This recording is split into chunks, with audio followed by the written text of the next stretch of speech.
বিবেকানন্দ সভাগৃহ প্রতিষ্ঠা উপলক্ষে আমরা আজ এই সৃষ্টি অ্যাপার্টমেন্টের একতলায় সমবেত হয়েছি।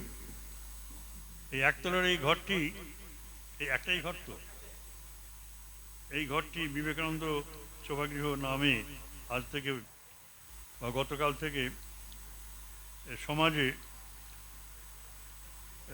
প্রতিষ্ঠিত থাকবে এবং শাশ্বত নির্ভীক পথিক পত্রিকার শাশ্বত নির্ভীক পথিক ভারত নয়, কিন্তু এটা মনে থাকবে যেন, মনে থাকে যেন, শাশ্বত নির্ভীক পথিক। এই যে কেন্দ্র, এর নাম হচ্ছে বিবেকানন্দ ভাব সমন্বয় কেন্দ্র। কীরকম ভাব সমন্বয়? না, শাশ্বত নির্ভীক পথিক যে ভাবগুলো নিয়ে জীবন ধারণ করবে সেই ভাবগুলির কেন্দ্র এখানে। অপূর্ব একটা ব্যঞ্জনা রয়েছে এখানে এই নামটির ভেতরে। আমরা জানতাম শাশ্বত নির্ভীক পথিক, কিন্তু এখন শুনলাম বিবেকানন্দ ভাব সমন্বয় কেন্দ্র।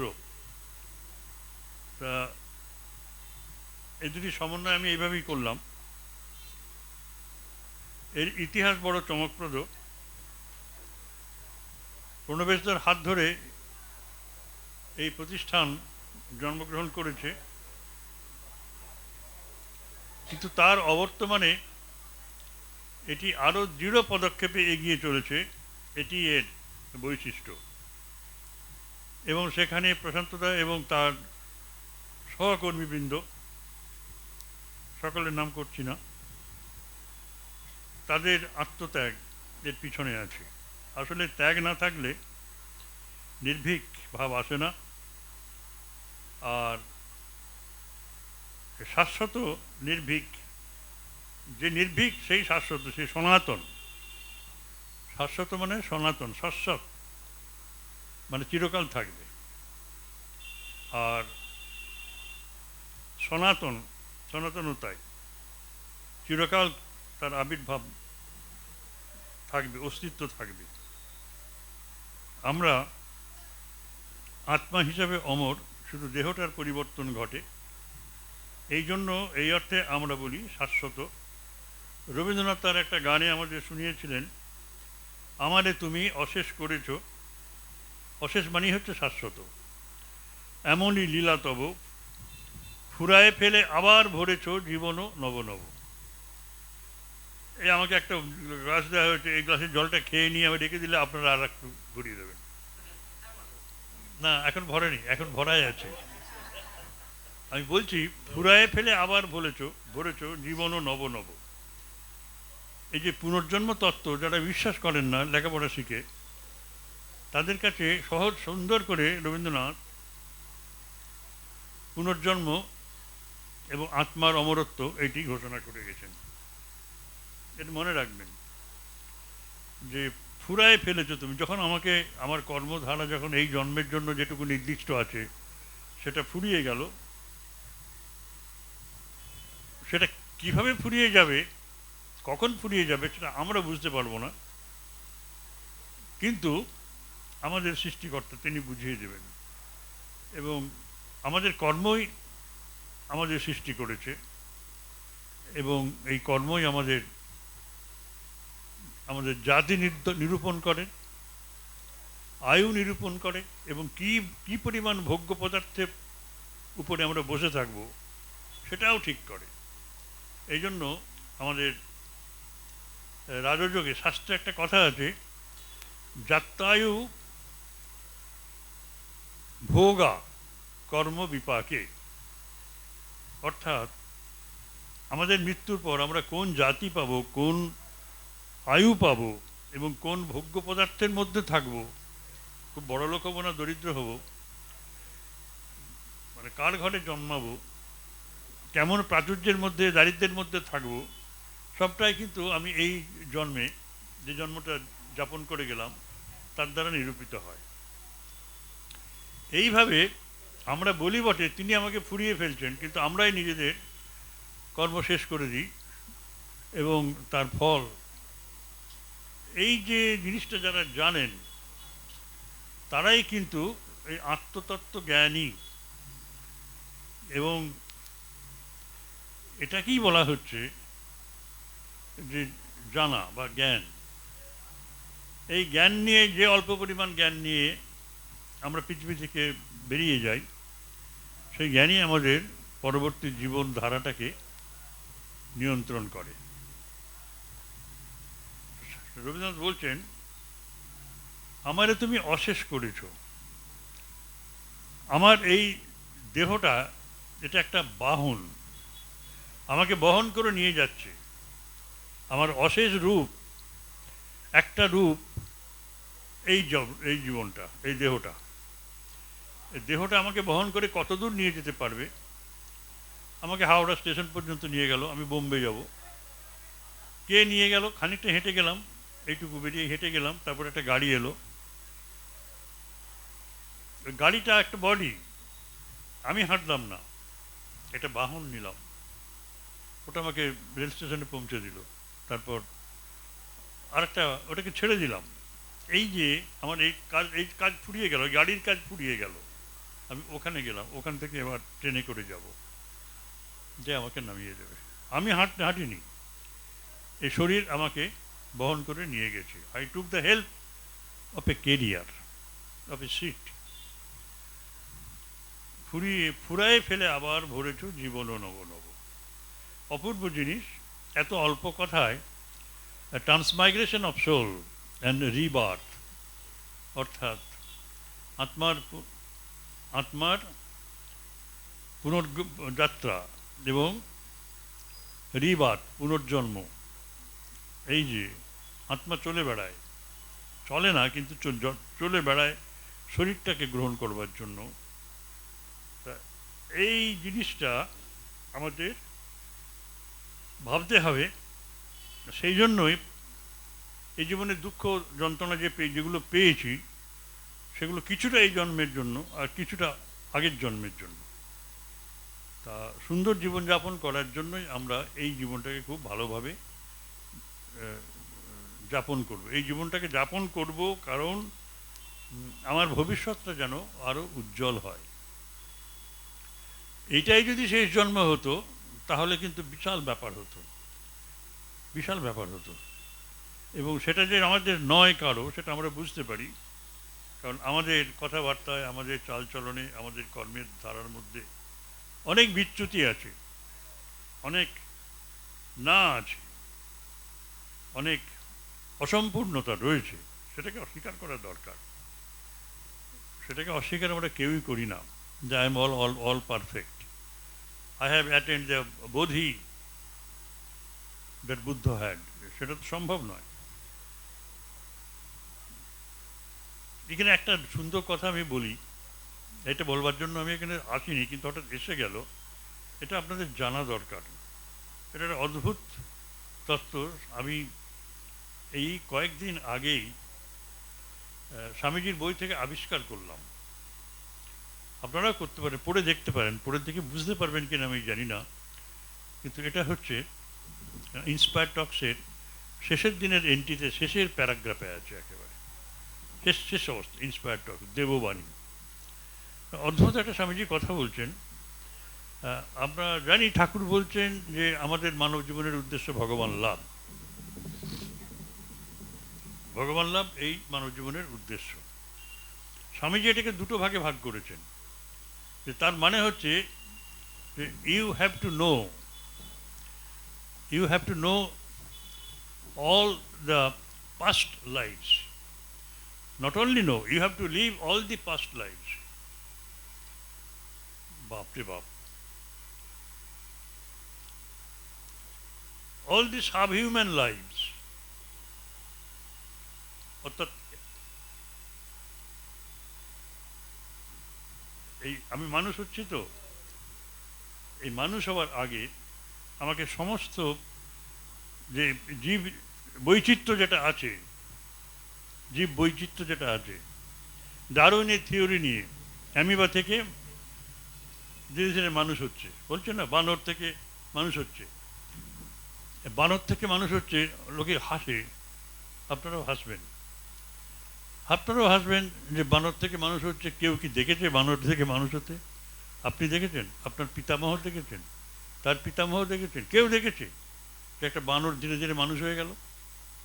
দেখেনি তো। তাহলে বলার অর্থটাই তাই তো, অদ্ভুত ব্যাপার। মানে I got new insight when I went through. I have gone through that part of the passage several times, but it didn't strike me. All on a sudden I discovered the new truth. উনি খুব খুব একেবারে সাকসেন্টলি একটা খুব অল্প কথায় একটা শব্দ বলে দিয়ে ছেড়ে দিয়েছেন। He didn't elaborate. And this is the beauty with Swamiji. কারণ Swamiji left us everything for elaboration. You have to elaborate it. You have to explain it. অনেকগুলি স্টেটমেন্ট, যেমন ঈশ্বরের পটেন্সিয়ালি ডিভাইন, ব্যাস। রিলিজনের ডেফিনেশন দিচ্ছেন, ধর্মের ডেফিনেশন দিচ্ছেন, you have to মানে explain it in your own way. He is not dictating us. Anyway উনি বলে দিলেন এইভাবে। আর after attaining the first human birth you have to live all the future lifes up to Buddha. বুদ্ধত্ব লাভ করতে গেলে বুদ্ধের জাতক কাহিনী আছে না, সেসব আছে পরিচিত। সেইভাবে আমাদের যতগুলো জীবন থাকবে ততগুলো জীবন, future lifes we have to live, and all the past lifes we have to leave.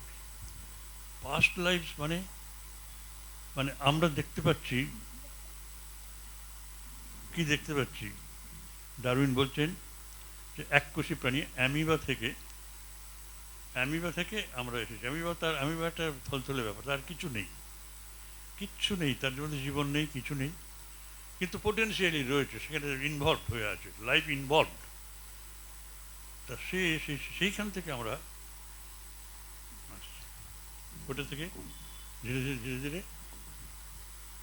মানুষ হয়ে গেলাম।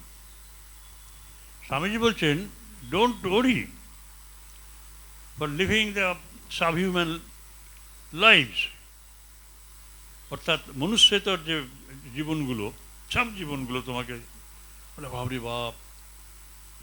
স্বামীজি অন্য জায়গায় বলেছেন, দ্যাট আর্থওয়ার্ম, কেঁচো ইজ দ্য বুদ্ধ ইনভলভড। কেঁচোর মধ্যে বুদ্ধ নিহিত হয়ে আছে, ইনভলভড হয়ে আছে। And Buddha is the evolved state of that earthworm. ওর মধ্যে ক্রমশ প্রচণ্ড মানে সর্বোচ্চ বিকশিত মানে আকার হচ্ছে বুদ্ধ, কেঁচোটার। ওই কেঁচোই বুদ্ধত্ব প্রাপ্ত হচ্ছে, আর বুদ্ধ ওখানে ছোট্ট হয়ে ইনভলভ হয়ে রয়েছে ধীরে ধীরে ধীরে। এটি যে কন্টিনিউয়াস প্রসেস। এই যে বলে ফুরায় ফেলে আবার ভরেছ জীবনও নব এক, এটার অদ্ভুত সত্য কথা। কেঁচোর জন্ম শেষ হয়ে গেল, আপনি হয়তো টিপে মেরে ফেললেন তাকে। একটা পোকা ঘুরছে, পোকাটাকে টিপে মেরে ফেললেন, তার জীবন শেষ হয়ে গেল, এবার পরের জীবন আসবে। এইভাবে উনি বলছেন যে you lived all this past lives, mind that, before getting a human body in a mother's উম।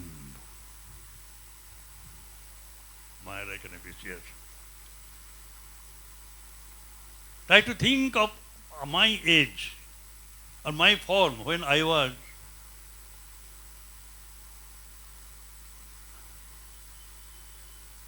কি 10 মিনিট। আমার যখন জন্ম হলো মাতৃগর্ভে 10 মিনিটের সময় আমার ফর্মটা কী ছিল? ওই এর মতোই ছিল, অ্যামিবার মতোই ছিল।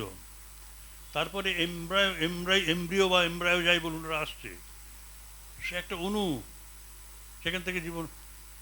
সেটা সেটা সেটা সেটা আপনি পাখির ডিম, পোকার ডিম এইসব দেখতে পাবেন। We are nothing less than that or greater than that, সেটাও বলতে পারেন। তারপরে যতগুলো ফর্ম আছে সব ফর্ম আমরা নিচ্ছি। 1 সপ্তাহ, 2 সপ্তাহ, 3 সপ্তাহ, 4 সপ্তাহ গেলে পরে একটা পোকার মতো হলাম, ছোট্ট পোকার মতো, মাতৃগর্ভে সব বাড়ছি। দেখুন 1894-এ তিনি বলছেন, আমেরিকাতে, বলছেন যে you lived all the first life in mother's womb. তারপরে যখন 4 মাসের হচ্ছে তখন একটা টিকটিকির মতো হয়ে গেছে, দেখেছেন? কেউ যদি দেখে থাকেন, এখন তো দেখা যায়, এখন দেখা যায়, হ্যাঁ, তারপরে একটা মাছের মতো হয়ে গেল, মাগুর মাছের মতো, মানে মানে অদ্ভুত ব্যাপার। মানে we lived all the past life in mother's womb. তারপরে যখন হিউম্যান ফর্ম আসার আগে কে না বলতে পারে ওই সময় হয়তো বানর হচ্ছে, একটা বানর হয়েছি, বান্দরের মতোই দেখতে হলাম, শিম্পাঞ্জির মতো হলাম, মিসিং লিঙ্ক বলি তো, অস্বীকার করার উপায় নেই। তা এইভাবে, এই অর্থে আমরা ওই সিঁড়ি বেয়ে, ক্রমবিকাশের সিঁড়ি বেয়ে আমরা মনুষ্য জন্ম পেলাম। এই মনুষ্য জন্ম পেয়ে আমাদের তারপরে আফটার ল্যান্ডিং আমাদের কাজ হচ্ছে এইবার সে বুদ্ধত্বে যাওয়া। তাহলে whole truth is not stated by Darwin. Darwin একটা একটা জায়গাতে গিয়ে আটকে গেলেন, বলেন এই ক্রমবিকাশ শেষ হয়ে গেল, ক্রমবিকাশ না। স্বামীজি বলছেন না, মনুষ্য জন্ম পাওয়ার পরই আমাদের ক্রমবিকাশ শেষ হয়ে গেল তা না। এইবার বিকাশ শুরু হচ্ছে মনের, দেহ এবং মনের বিকাশ হচ্ছে। আমরা বুদ্ধত্ব লাভে, আমরা এখন যে অবস্থা আমরা সবাই আছি, বুদ্ধত্ব লাভের পথে এগোচ্ছি। তাহলে উনি রেকটিফাই করে দিলেন স্বামীজি, ডারউইনকে রেকটিফাই করে দিলেন যে it is not evolution as such, but it is the evolution of what? Of the involved state of divinity. State of divinity is involved in you, that is being evolved, taking life after life. অদ্ভুত অদ্ভুত ব্যাপার। মনুষ্য জীবনের উদ্দেশ্য ভগবান লাভ, প্রত্যেকটা জীবেরই উদ্দেশ্য ভগবান লাভ। From unmanifest we came and to the unmanifest we return. আবার বুদ্ধ যেই জন্মে গেলেন তিনি তখন সর্বব্যাপী হয়ে গেলেন, শাশ্বত হয়ে গেলেন একেবারে। তারপর আবার তার সেই জন্ম হবে, সেই পোকামাকড় থেকে সেই তার আবার আবার তিনি যখন he is taking a form, he has to go through all this processes. Anyway, এটা কিন্তু স্বামীজির নিজস্ব একটা তত্ত্ব, বুঝলেন? এবং ইউ ক্যান খুব very easily fit into the বেদান্তিক concept of divinity, potential divinity of all life. Very nice. দেখে আমি অনেক বকাবকি করলাম, বক করলাম। বকাবকি মানে বক করা আর কি। তা এই জিনিসটা আপনারা কিন্তু মনে রাখবেন। যদি কেউ অরিজিনাল দেখতে চান, আমি বললাম তো দেব বাণীতে আছে, পড়ে দেবেন। আর একটা কথা বলি, যখন মনুষ্য জন্ম আমরা পেয়েছি, দুর্লভ মনুষ্য জন্ম,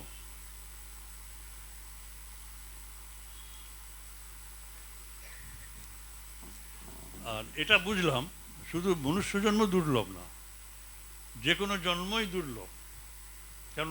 we had to pass through it, তাই না? ওর মধ্য দিয়ে এসেছি তো।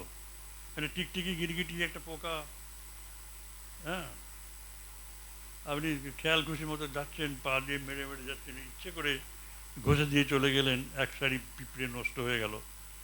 ঠিক আছে, আপনি উপকার হয়তো করলেন খানিকটা, কারণ ন্যাচারাল মানে তার ডেভেলপমেন্ট হবে। ওদের জীবন কাল তো বেশি দিন নয়, ওরা তাড়াতাড়ি মরে যায়। তা আরও একটু যারা ডেভেলপড হয়েছে, যার গরু, ছাগল, বেড়াল, কুকুর, এরাও কিন্তু লিভিং ওয়ার্ল্ডের একটা প্রতিনিধি। এরাও কিন্তু এই তত্ত্ব অনুসারে এরাও divine. You have no right to take away their life, তাই তো? ইউ হ্যাভ টু রেসপেক্ট, বুঝলেন? এই যে মা ঠাকুরুন একটা বেড়ালের পায়ে যখন তার একটা ভাইজি মাথার উপর পা দিয়ে যখন একটু আদর করছিল, তখন ও কী করছিস বল? হ্যাঁ, ওটা হচ্ছে ব্রহ্মের স্থান, মাথা। ও জীব বলে তুমি ঘৃণা করছো কেন? ওইরকম অবহেলা না, তারও পায়ে মাথায় হাত দেবেন, মাথায় পা দেবে না। এই যে এইগুলো না, এগুলো অনেক সময় আমরা ভাবি যে কী কথা বলছেন, কিন্তু এখানের সাবস্ট্যান্সিয়েট করতে পারেন এইভাবে। কিন্তু তার চেয়েও বড় কথা হচ্ছে, আপনি একটা দেখতেন পাগল ছাগল লোক ঘুরে বেড়াচ্ছে, আর ভগবান শঙ্কর বলছেন যে দুর্লভ হচ্ছে আমাদের তিনটে জিনিস: মনুষ্যত্ব, মুমুক্ষুত্ব, মহাপুরুষ ও সংসার।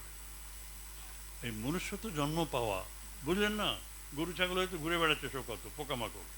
মনুষ্য জন্ম তো আমি পেয়েছি, মানুষ মায়ের গর্ভে আমি জন্মেছি, তার আগে আমার ওই অতগুলো এক্সপিরিয়েন্স হয়ে গেছে। যদি মনে রাখেন তাহলে এটা আরও সুবিধা হবে যে আপনি সকলকে সম্মান করবেন।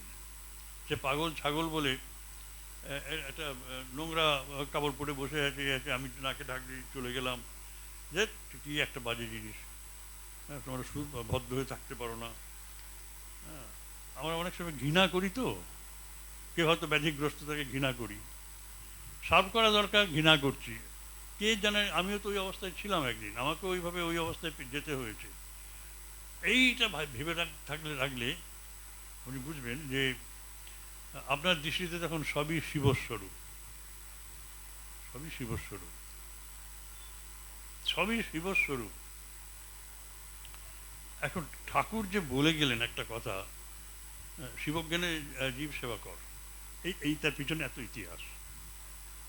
শিবজ্ঞানে জীব সেবা কর, তারপর আমরা তো শিব বুঝতে পারি না, আমরা তাহলে কি মনে মনে ভাববো? আর ভাবার নয়, it is not a imagination, it is not even an intellectual gymnastic, যে you have to be convinced intellectually, তাও না। আমরা স্বরূপতই শিব, আমিও শিব, আপনিও শিব, পোকামাকড়ও শিব। কারণ পোকামাকড় আমারই তো অস্তিত্ব। এক সময় আমি ওইগুলো ছিলাম, তো এই জন্মেই ছিলাম মাতৃগর্ভে। তাহলে you have to see yourself in each and every life. কি কঠিন না? প্রচণ্ড কঠিন। You have to respect all. Respect all. এটা কল্পনার বিষয় নয় যে শিবজ্ঞানে জীব সেবা করতে হবে। তিনি এসেছেন শিব রূপে। এটা আর যাই হোক, এটা হচ্ছে একটা মানে সেবা প্রতিষ্ঠান, সেবামূলক, তো সেবা করছেন বিভিন্নভাবে। তারা পত্রিকা বের করছেন, তারপর এই অঞ্চলে যদি কখনো কোনো রিলিফ দেওয়ার প্রয়োজন হয় আপনারা ছুটে যাচ্ছেন, এসব করছেন। তো ভেতরের যে এই মানে আমাদের তত্ত্বটা, এটা কিন্তু খুব গভীর। ঠাকুর যে নিজে বলে দিলেন শিবজ্ঞানে জীব সেবা, এবং স্বামীজি যখন বললেন জীবে প্রেম করে যেইজন সেইজন সেবিছে ঈশ্বর। একজন এখানে যদি কেউ সেরকম বুদ্ধিমান ছেলে লোক থাকেন, আমাকে প্রশ্ন করবেন, আমি ঈশ্বর চাই না। এই স্টেটমেন্টটা, জীবে প্রেম করে যেইজন সেইজন সেবিছে ঈশ্বর, আমি ঈশ্বর চাই না, আমি তাহলে জীবে প্রেম করবো কেন? আমার দরকার নেই। I am very very shellfish, and he explains his selfishness that way. তো আমি ঈশ্বর বিশ্বাসই করি না, ঈশ্বর চাই না, আমি জীবে প্রেম করবো কেন? কি উত্তর দেবেন? সেই উত্তরটাই আমি এতক্ষণ ধরে দিয়ে গেলাম। You cannot separate yourself from the rest, তাই না? You cannot separate. সেও ঈশ্বর, তুমিও ঈশ্বর, তুমিও যাও, সেও তাই। তুমিও মানুষ নও, সেও মানুষ নয়, জীব মাত্রেই। শুধু মানুষকে বলছেন না, কুকুর, বেড়াল, ছাগল, সব, পোকামাকড়, এভরিথিং, এমনকি গাছপালা, সমস্ত পরিবেশ। অবশ্য স্বামীজি আর একটু হি গোজ বিয়ন্ড দ্যাট। কি সেটা না, এই যে অবজেক্টিভ ইউনিভার্স দেখছেন, এই যে কাঠ না, এই যে পাথর টাথর সব দেখছেন, নদী, কীতি, অব, তেজ, মরুদ, বোম, এগুলো তো আমরা বলছি জড় পদার্থ নয়। ঠাকুর কথামৃতে বলছেন, আমি যে দেখলাম এই পাথরটা ওখানে যারা ওই যে রয়েছে, পাথরটা 3 বার উঠলো, লাফালো, তারপর পড়ে গেল। তা সবাই হাসছে, পাগল ছাগল যা বলে বলুক, তা তো নয়। তার ইচ্ছাতে পাথর নড়ছে। আর আজকে মডার্ন ফিজিসিস্ট, মডার্ন কেমিস্ট, তারা আজকে প্রমাণ করে দিয়েছে যে এই বিশাল বিশ্ব জড় পদার্থ বলছি তো, এই জড় পদার্থ জড়ের ভেতরে নেই। জড় পদার্থ জড়ের মতনই, ভেতরে একে খোঁজা যাবে না। এর অস্তিত্বের পিছনে কী আছে খুঁজতে গিয়ে এটাকে ভাগ করতে শুরু করলো, বিশাল বিশ্বকে ভাগ করতে করতে অ্যাটম পেলো, বলে অ্যাটমের শক্তি। তখন বললো শক্তির উৎসটা কোথায়? অ্যাটমকে পরপর 200 ভাগে ভাগ করেছে। এই যে আপনারা সব জানেন, 200 ভাগে ভাগ করে তারপরে পেয়ে গেল কি? কিছুই পেলো না, আর ভাগ করা যাচ্ছে না। আর মেশিন এমন নেই যেটা দিয়ে দেখা যায়, এত সূক্ষ্ম মেশিন আমাদের তৈরি হয়নি। আর তাছাড়া সেটা হলে পরে তার পরের ডিভিশনটা এ করতে পারে, স্পেস যদি অকুপাই করে তাহলে ভাঙতে পারি। এটাকে ভাগ করা যাবে, কারণ কি স্পেস অকুপাই করে আছে। খুব ছোট হয়ে গেলে পরে স্পেসটা খুঁজে পাওয়া যায় না, সে কোয়ার্কে চলে গেছে। কোয়ার্ক মানে তার মানে কি, স্পেসের বাইরে চলে গেছে। আজকে ফিজিক্স আর আজকাল ল্যাবরেটরিতে খুঁজে পাবে না ফিজিক্সের আলোচনা। ইট হ্যাজ গান বিয়ন্ড স্পেস। মানে কি এক্সটার্নাল ওয়ার্ল্ড, যেটাকে বলছি ফিজিক্যাল ওয়ার্ল্ড, যেটাকে বলছি আমরা মেটেরিয়াল ওয়ার্ল্ড, ম্যাটার, সেই ম্যাটারটা আর ম্যাটার থাকছে না। এনার্জি তো অনেক আগেই হয়ে গেছে, কিন্তু গেল কোথায়? তার বলছে যে স্বামীজি তখন 94-এ, কিন্তু 1894-এ আমেরিকাতেই তিনি বলে দিচ্ছেন যে একদিন আসবে তোমরা যখন খুঁজে পাবে না ম্যাটারের অস্তিত্ব স্পেসে, তখন স্পেসের বাইরে চলে যাবে। স্পেসের বাইরে চলে যাওয়া মানে হচ্ছে প্রাণে যাওয়া। যে ল্যাবরেটরিতে যে কেমিস্ট বা যে ফিজিসিস্ট, মানে ফিজিক্সের টিচার বা কেমিস্ট্রির টিচার, ল্যাবরেটরিতে যিনি প্র্যাকটিস করছেন, তিনিই তো বলছেন যে আমি আর খুঁজে পেলাম না। কোথায় গেল? তোমার ভেতরে চলে গেছে, মনের আকাশে চলে গেছে। হ্যাঁ, তুমি বললে বাইরে আমি খুঁজে পাচ্ছি না, it has gone into the very being of yours, it is there inside. ব্যাস, অদ্ভুত ব্যাপার। তা তখন বললো আবার বিশাল ব্যাপার এটা, মানে জাগ্রত সব দেখছি সত্য, এই সব আমরা শরীরটাকে সত্য, শরীরটা যখন নেই তখন তো আপনার কাজকর্ম নেই, তাই তো? শরীর যখন নেই তখন তো কাজকর্ম নেই। কে বলেছে নেই? আপনি আরও বেশি সক্রিয়, আরও বেশি ক্রিয়াশীল স্বপ্ন দেখছেন। শরীরটা তো বিছানায় পড়ে আছে, স্বপ্ন দেখছেন বাইরে বেরিয়ে গিয়ে কত কি খেয়ে এলেন, শেয়ালে তাড়া করেছে, কুকুরে তাড়া করেছে, সাপে তাড়া করেছে, তারপরে হাঁপাচ্ছ কেন? বলছে আমি কি ভাগ্যিস আমাকে ধরতে পারেনি। কে ধরতে পারেনি? বলে একটা সাপ তাড়া করেছিল, ছুটছিলাম। তার মানে কি, শরীর যখন নেই তখনও আপনি আছেন, মন রূপে আছেন। যদি ঢুকতে পারেন তাহলে বেঁচে উঠলেন, আর যদি ঢুকতে না পারেন তাহলে মরে গেলেন। এই হচ্ছে জীবন। তাহলে মনে চলে গেছে। এই মন, আমরা যখন শরীরটাকে দেখি মনটাকে দেখি না, কিন্তু মনটাকে আলাদা করে ফেলি স্বপ্নে। স্বপ্নে তো আপনার বাড়িতেই আপনার দেহটা পড়ে আছে, মন তো ঘুরে বেড়াচ্ছে। আপনি মনে একটা জগৎ তৈরি করে সেটাই ভোগ করছেন, সেখানে সাফারিংসও আছে। তারপর গভীর ঘুমে মনও নেই, বুদ্ধিও নেই, শরীরও নেই, আত্মা রয়েছেন, চৈতন্য, সর্বব্যাপী ডিভিনিটি। এই হচ্ছে তত্ত্ব। বললেন যে যখনই দেখছো যে বস্তু জগৎ নেই ইন ইটস স্মলেস্ট ফর্ম, এটা আর ওখানে পৃথিবীতে স্পেসে নেই, ওটা অবশ্য ওটা প্রাণে চলে গেল। প্রাণ থেকে কোথায় যাবে? মনে, মন থেকে বুদ্ধিতে, বুদ্ধি থেকে তারপরে আত্মায় চলে যাবে। যেমন জাগ্রত আছে। তাহলে বলছেন যে জড় বলে কিছু নেই, একটা আছে চৈতন্য। Existence is one and that is consciousness. There is no plural form of that. এর বহু বচন নেই, এর বহু বচন নেই। আমার বহু বচন আছে? আমার বহু বচন কি? আমি আমি আমি বহু বচন, আমরা। হ্যাঁ, তা আমি আমি আমি আমি একটা, আমি দুটো, আমি তিনটে, আমি এই নিয়ে আমরা তো, হ্যাঁ, আমি আমি বহু বচন, আমরা, আমি দুটো, তিনটে, চারটে, পাঁচটা পাবো? 50,000, 50 লক্ষ কোটি পাবো? 50 লক্ষ কোটি আমি নিয়েও আমিই থাকবো, আমরা থাকবো না। হ্যাঁ, অহং ব্রহ্মাস্মি। আর তুমি তুমি আপনাকে তুমি বলে ফেলেছি, তুমি আমার ছাত্র, ইজ মাই স্টুডেন্ট। তুমি এর এর এর এর দুটো দুটো তুমি হবে, তিনটে হবে, হবে না। তত্ত্বমসি। এসব এসব হচ্ছে মহাবাক্য। আর সেও তো একটা, 100 কোটি নিয়েও সে একটাই, সেও ইউনিক। সুতরাং সোহম, এই আমি। তা এইভাবে যদি দেখেন যে মানুষ ঈশ্বর হয়ে রয়েছেন, তার সেবাটাকে করতেই হবে। আপনি কিছুতেই আপনার কাজকর্মের ভেতর দিয়ে ঈশ্বরকেই অনুভব করছেন, ঈশ্বর কি চাচ্ছেন আপনি নিজে বুঝতে পারছেন না। সুতরাং আপনি যোগী হন, কর্মী হন, ধ্যানী হন, জ্ঞানী হন, যাই হন না কেন, একটা কথা জেনে রাখুন,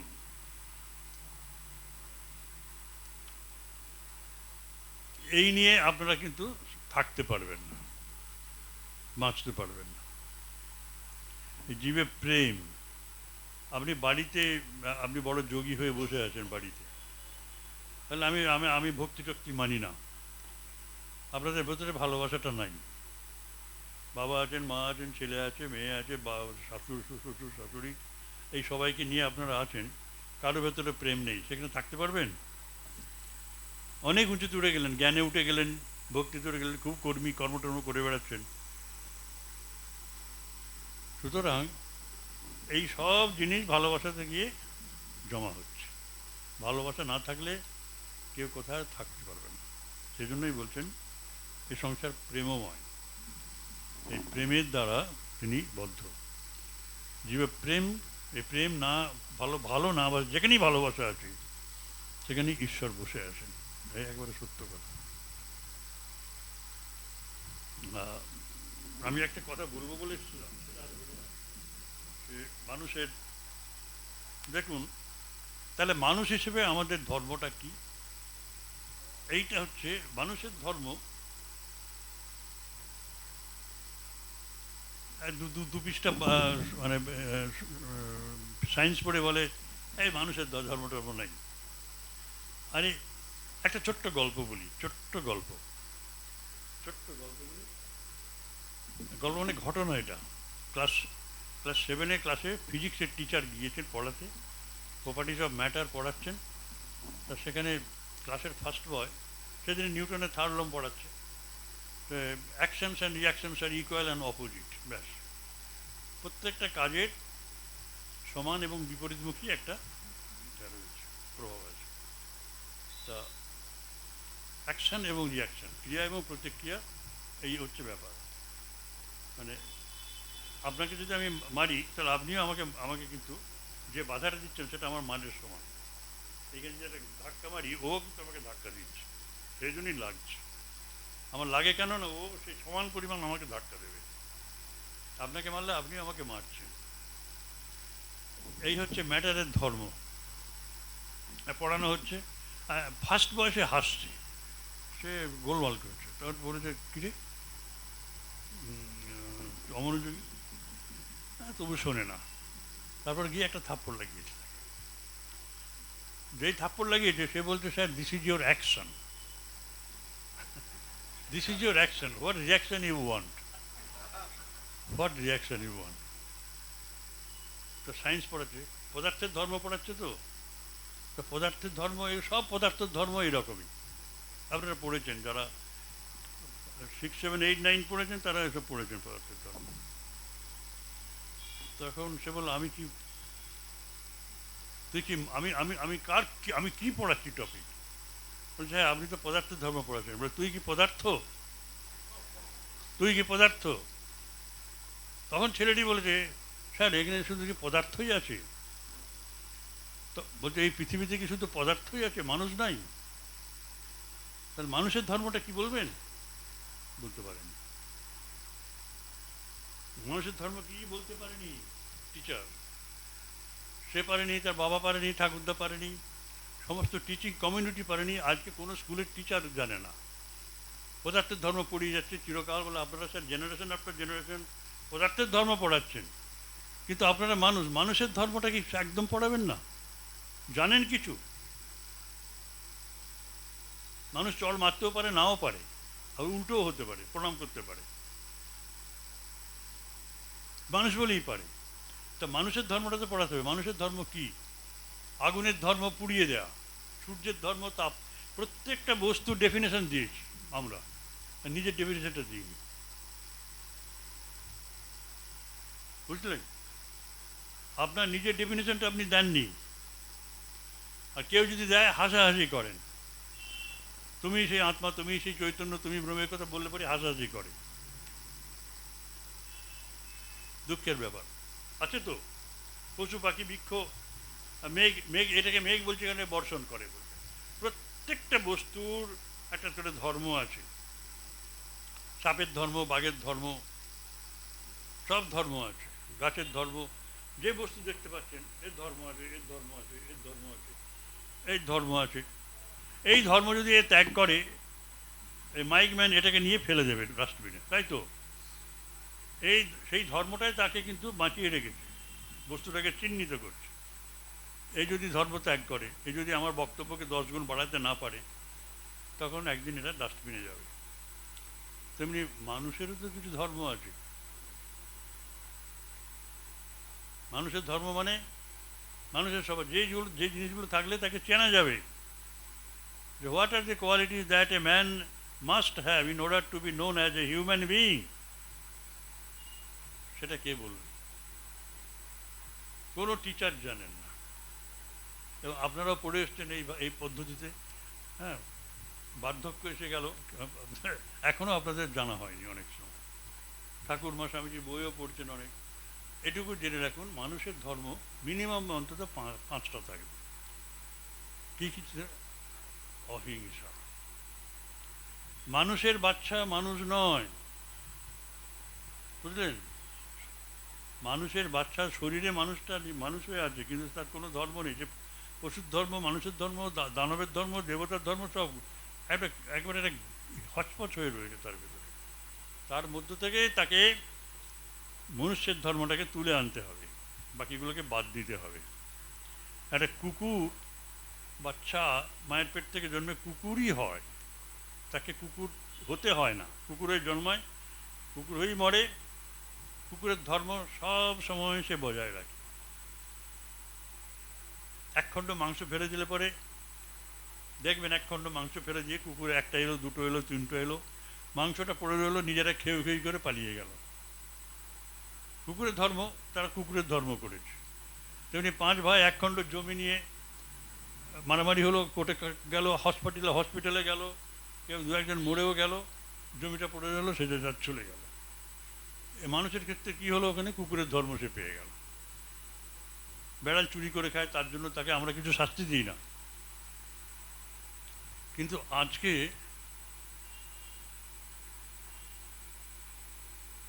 মানুষ যখন চুরি করে, তখন আমরা ধরি। আর আজকে মানুষ বুদ্ধিমান মানুষ।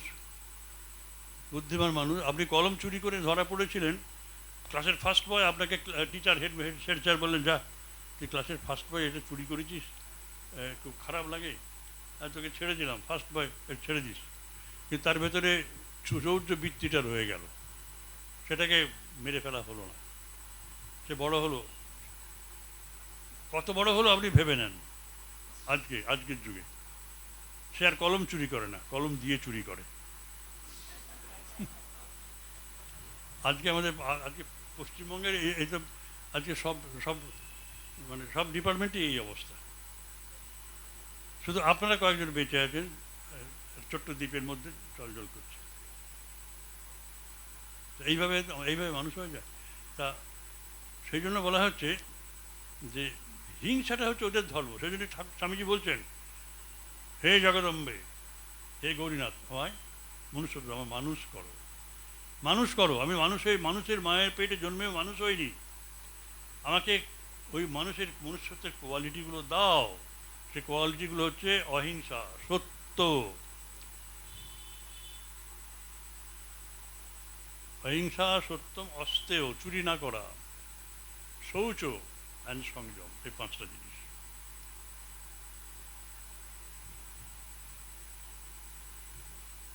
24 বছর বয়স পর্যন্ত ছেলেটা পড়লো, প্রাইমারি থেকে ইউনিভার্সিটি পর্যন্ত, ভালো একটা ছেলে, তাকে পাঁচটা জিনিসের একটাও দেয়া হলো না।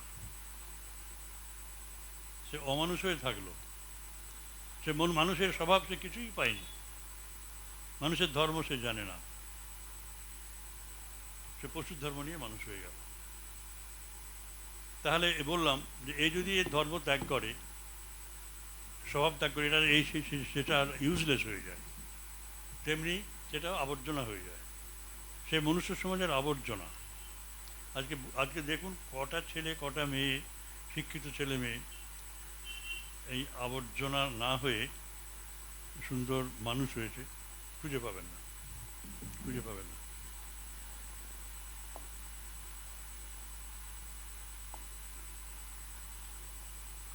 আজকে শৌচাদি করে না, সত্য কথা বলে না, মিথ্যে কথা বলে, হ্যাঁ, চুরি করে, 10টায় যাওয়ার কথা যাবে 12টায়, আর আসবে 3টে। ছেলেরা বলে যে স্যার ক্লাসে নেই, আমরা যাইনি। টিচার বলে ছেলেরা ক্লাসে আসে না, অতএব চলে এসেছি। ব্যাস, এই লুকোচুরি খেলা হচ্ছে। মানে খুব খুব মানে কি, আমরা কি এটা ভাবছি যে আমরা খুব আনন্দে আছি, কিন্তু অসৎ উপায়ে এইভাবে অর্জিত অর্থ যদি সংসারে খরচ করা হয়, সে সংসারটা অধঃপাতে যায়। এই হচ্ছে ব্যাপার। সে সংসারে কেউ মানুষ হয় না, অধঃপাতে যায়, নষ্ট হয়ে যায়, আবর্জনার স্তূপ হয়ে যাচ্ছি আমরা, হিউম্যান গার্বেজ। অনেক কথা বললাম, নির্ভীক, শাশ্বত, মনে থাকে জানো, শাশ্বত এবং নির্ভীক, জয় মা। হ্যাঁ,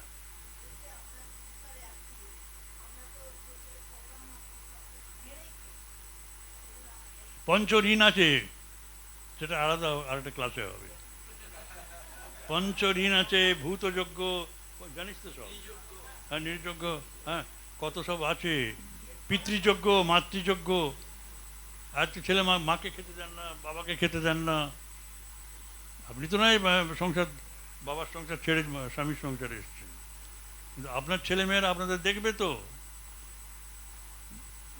দেবতার মতো দেখবে। মাতৃদেব ভব, দেব, মায়ের মধ্যে দেবতাকে দেখছে, হ্যাঁ, পিতার মধ্যে দেবতাকে দেখছে। ছেলেকে জিজ্ঞেস করলে বললে মা আমার ভালো, বাবাটা একদম দানব। বলে বাবাকে দেবতা বলে ভাবতে পারছি না।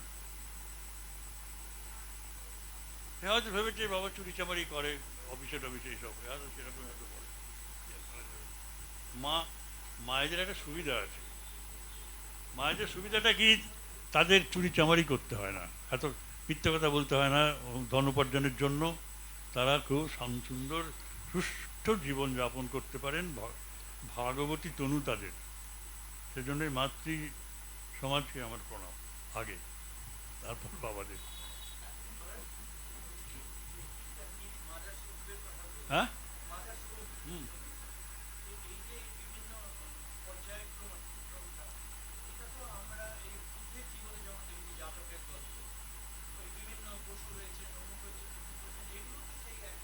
একই তো, আমরা তো হয়ে আসছি তো এইভাবে। তার মানে আপনি গিরগিটি দেখলেই মেরে দেবেন, টিকটিকি দেখলেই মেরে দেবেন, সাপ দেখলেই মেরে দেবেন। কে বলেছে আপনাকে মারতে? আমি তো ওই রকমই ছিলাম, সাপের মতো ছিলাম। অর্থাৎ কোনো একটা জন্মে আমি ওই ছিলাম, তার থেকে আমার উত্তরণ ঘটেছে, উত্তরণ ঘটেছে। I am present in that. এবং স্বামীজি একটা কথা বলছেন, I am deathless, I am শাশ্বত, আই এম ইটার্নাল। হ্যাঁ, nobody can kill me, even if, even if a single life is present, I am present in that. Nobody can kill me.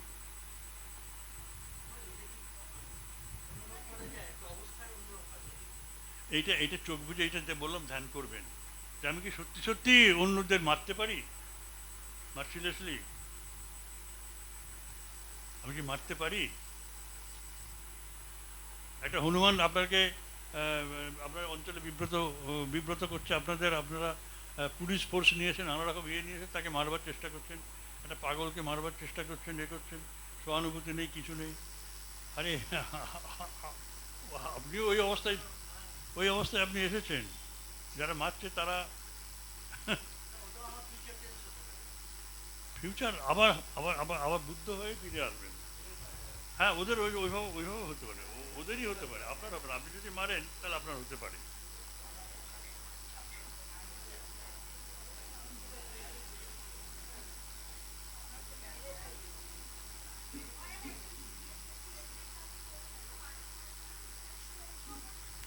আগে আরে শৌচ আজকাল আর পেচ্ছাপ পায়খানা করে জল নেয়, কাগজ নেয় তো।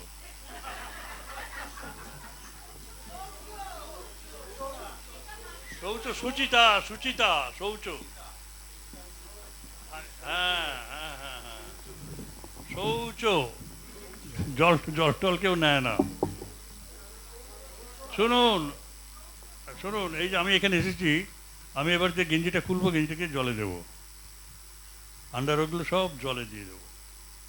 1 ঘন্টা 1.5 ঘন্টা পরার পর গায়ে সেগুলো আর খোলার যখন প্রয়োজন হবে, তখন I must not spread it on under the sun. I have no right. কারণ কি, আমি তো সভ্য সমাজে থাকি, আমাকে পরিষ্কার পরিচ্ছন্ন হয়ে থাকতে হবে। দেহটা মন্দির, এই মন্দিরে আমার দেবতা রয়েছেন, তাকে ঠিকঠাক রাখতে হবে। বিছানা টিছানা সব পরিষ্কার পরিচ্ছন্ন থাকবে। হ্যাঁ, প্রত্যেক উইকে বিছানার চাদর টাদর কেচে দিতে হয়, বালিশের ওয়ার্ড কাচতে হয়, জামা টাবর সব পরিষ্কার করতে হয়। আজকাল আমাদের এখানে ঢুকে গেছে, বুঝলেন, কাগজ ব্যবহার সব প্রচণ্ড বেড়ে গেছে। তা পেচ্ছাপ পায়খানা করে, আমি তো নরেন্দ্রপুরে বহুকাল ছিলাম, এটা সব জানে।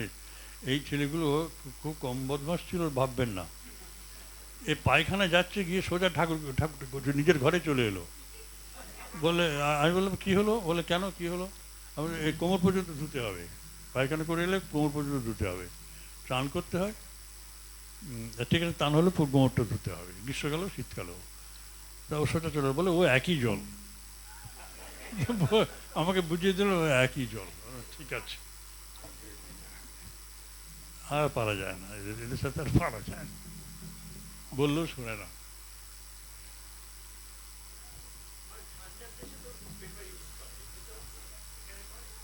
এখানেও করে, বেড়ে গেছে, অফিস আদালতে আছে না। আচ্ছা, কি ধন্যবাদ, করুন করুন করুন।